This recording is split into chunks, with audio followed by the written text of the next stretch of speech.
Alright, I've been videoing this along the way and it's turned into be like a 30-minute video, so I'm just going to do this and get it over with and make it one short one.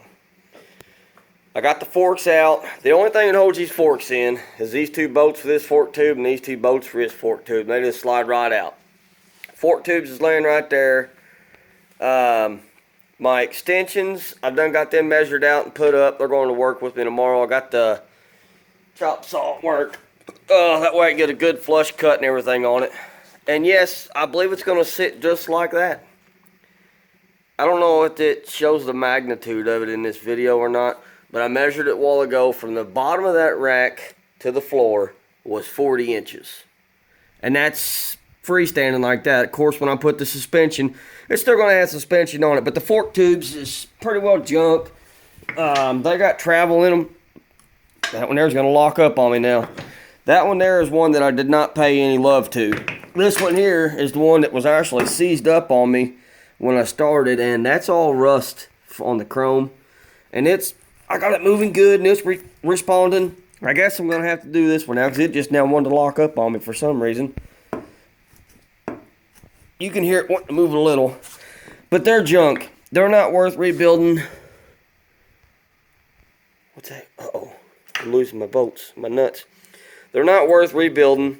I'm not even going to mess with them. Because my extension for my lift is coming off of this. This is what used to go into that fork tube. I'm going to put an 1.5 inch collar over this, and I'm going to weld the chrome. I'm going to slide my extension in, my collar here. I'm going to weld it on. And then right here is going to be on my lift that's now going to go up in my fork tube. So they still will be rebuildable at one time if I ever do want to decide to rebuild them. But they're not worth it. I mean, look at the chrome that's just demolished on them from all the years of being abused and beaten on. And a lot of that was before I even had it. I'm the second owner on this thing, and I've had it for about 12 years. And it's been garage kept, I'd say 75% of its life. But it's not been washed the other 25% while it was kept in that garage the 75% of the time.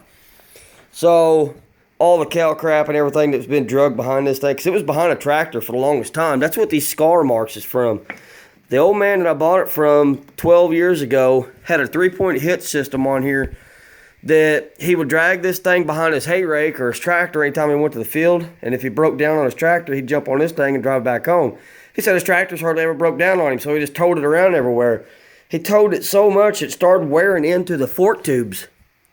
I mean, that's a 1/16 of an inch wore into that fork tube from his homemade Jiminy rig that he had on there of dragging it around. So I got a pretty good sweet deal on this thing because it didn't see hardly any miles. It was all dragging miles.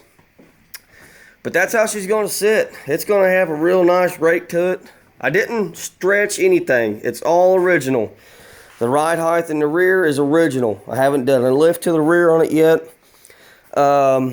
I still got to make my tabs come up for my fenders. I ain't got them fastened down.